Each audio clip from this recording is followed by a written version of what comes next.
with tidbits from the Word. We are in the 5th excerpt on the book of Ruth. The book of Ruth has many, many facets to it and many different things in it. We're dealing with two things here mainly. One being the physical, the second being the spiritual. Naomi, in verse 10, Boaz says to her, "Blessed be thou of the Lord, my daughter, for thou hast showed more kindness in the latter end than the beginning, insomuch as thou followest not young men, whether they be poor or rich." What he's saying, and he's saying that the world of that day and the world of this day follow not the God of heaven, not the Lord of heaven, not the way of righteousness as a general rule, but the way of the world.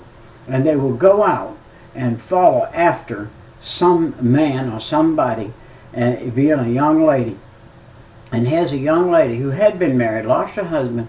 Now remember, we use this terminology in this day and age that they were vulnerable.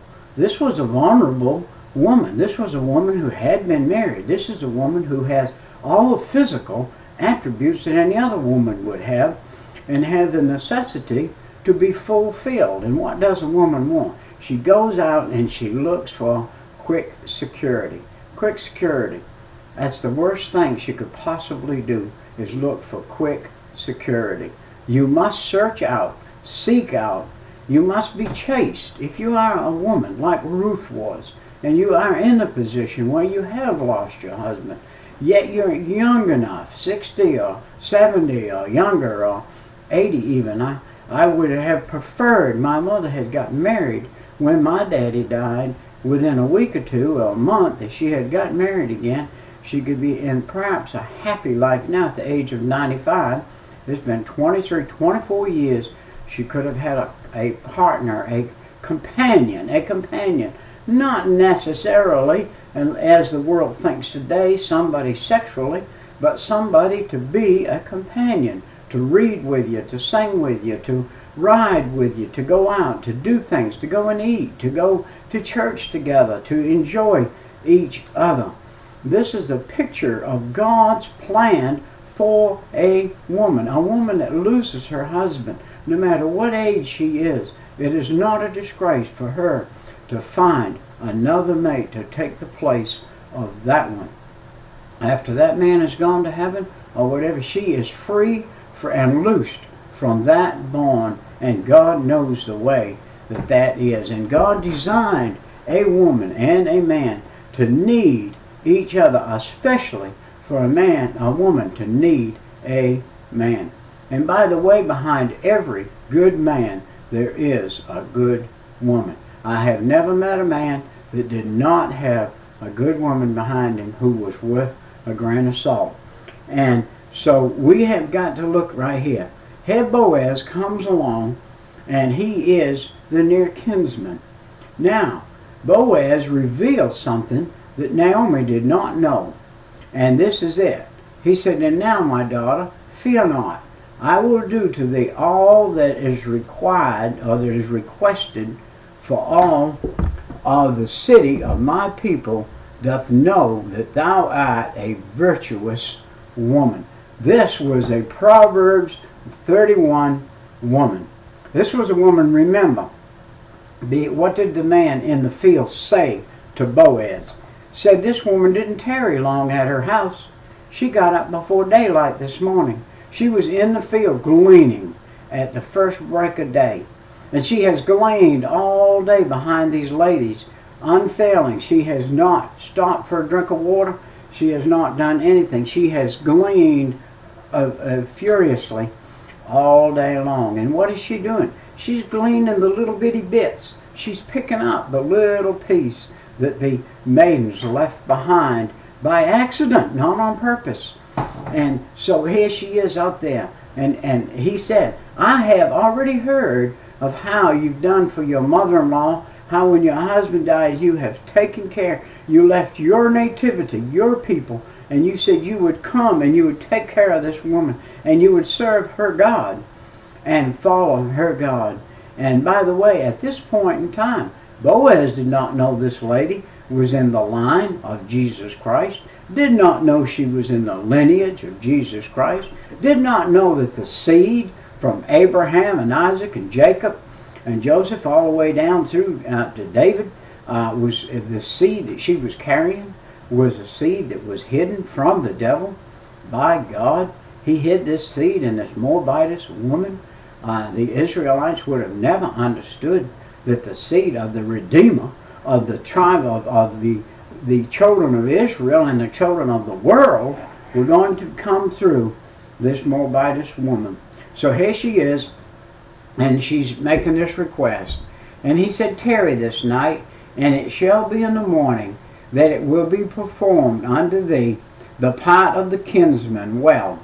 Let him do the kinsman part, but if he will not do this part of the kinsman to thee, then will I do the part of the kinsman to thee, as the Lord liveth. Lie down until the morning. And she laid back down at his feet until the morning. And the Bible said when she got up in the morning that he gave her 6 ephahs of barley in you know, they wore a face thing in that day. He said, you hold your face thing out. And he saw her face to face. And he put 6 scoops of barley in there. And she took it home to her mother-in-law. He said, you take this home to your mother-in-law and give it to her as a showing her that she has no need to worry about anything from now on. And the Bible said that this woman, Ruth, was worth more to Naomi than 7 sons would have been. And by the way, I have my mother with me right now, and my sister keeps my mother, and she's 95. She's very healthy physically, but she is having problems with the mental side of her life. And I see that an outside daughter-in-law or person perhaps could put up better or suffer the neglect that you feel that you have within yourself to be able to meet the need of this person. And so let's get back in the Bible. And when she came, her mother-in-law said unto him, who art thou, daughter? She's wondering now, art thou already the wife of Boaz? Has he culminated the wifeship? Has he said that you are going to be the next in line, you are the kin? No, Boaz was smarter than that. Boaz was a man too, by the way. And Boaz was one of the princes of Israel. And he was a great, great man, but he was also physical. You take a man worked all day and he comes in and there's a lady, she's washed, clean, she smells good, and she's laying at his feet. Why? Of course, he's going to be aroused as a male, as a man.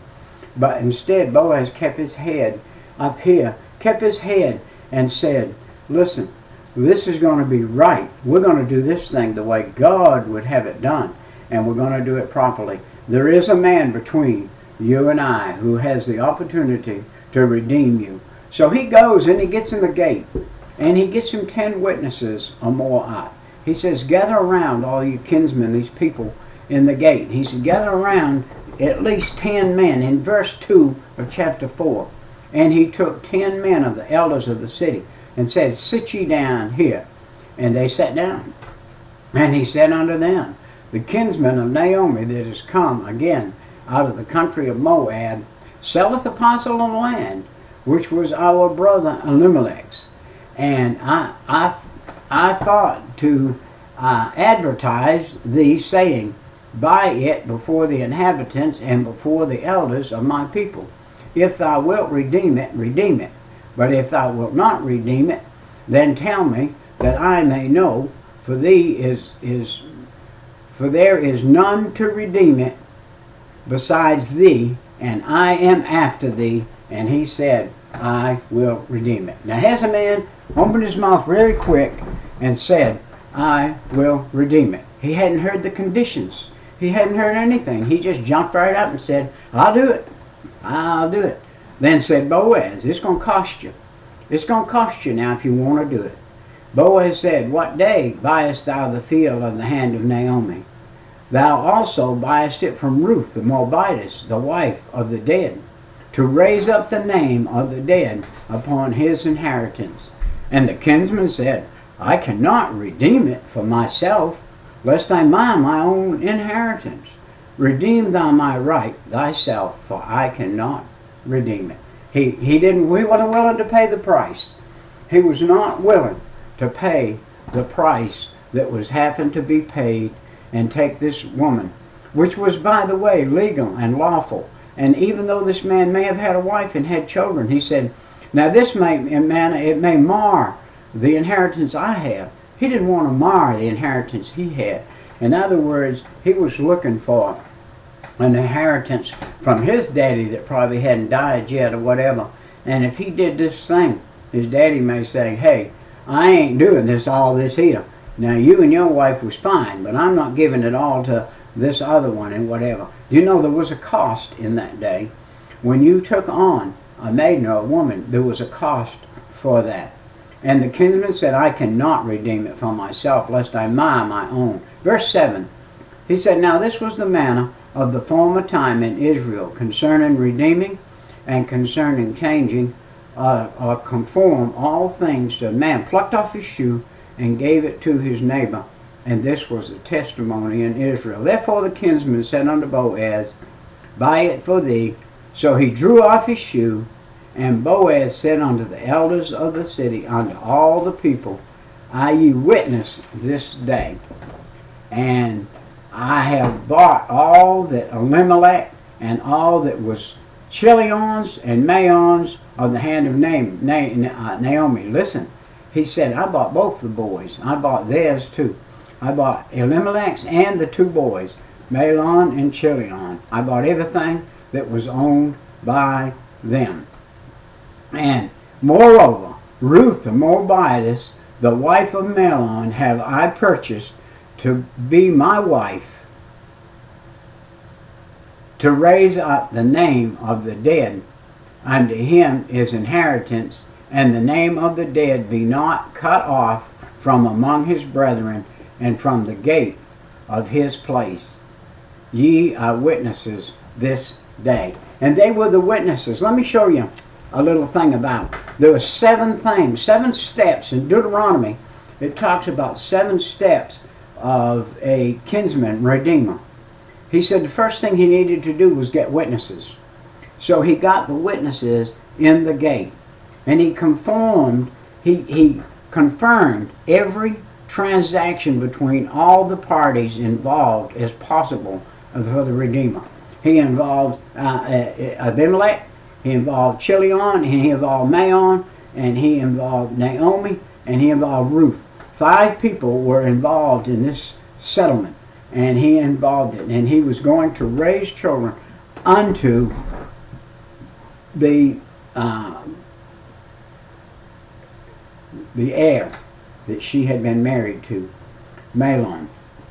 Agreement on which men shall be the Redeemer. They had to make an agreement. 3 and 6 was where they made the agreement. And then he said, taking off the shoe of one who gives his right of redemption to another as a witness that he gave up such rights. He gave all his rights. You know that what he was saying is, it was a disgrace for a man to step on a property barefooted or without shoes on, to step on a property that he had just bought. It was a disgrace for him to do that. He had to have his shoes on. And what this man was saying, I cannot step on this property again. I have nothing to do with it. It is completely out of my hands, and I won't. And that was the redemption of the inheritance itself, was in verse 9 when it was finalized. In verse 9, that finalized it. He said, I have bought all of Elimelech's, Chilion's, Mahlon's, and Naomi's. And by the way, and that was of Ruth's too. And moreover, the Ruth would be my wife.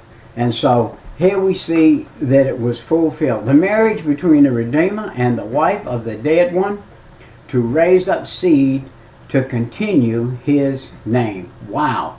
In this next excerpt that we're going to do, we're going to bring forth the life stream of this story. This is a small stream in the center of the Bible, a small brook of fresh water, this book of Ruth. It is the most amazing book, perhaps, in the whole Bible, if you can get the picture of it. It is the love story that God sent to you and I that we could see. I must go. My time has come and gone. The sixth thing he must do, confess to the witnesses the transforming. And the seventh thing he must do, he must be blessed in the marriage couple. We'll see you next time. It's your brother Peter with Tidbits from the Word. Just looking forward to the sixth one of this series in the book of Ruth.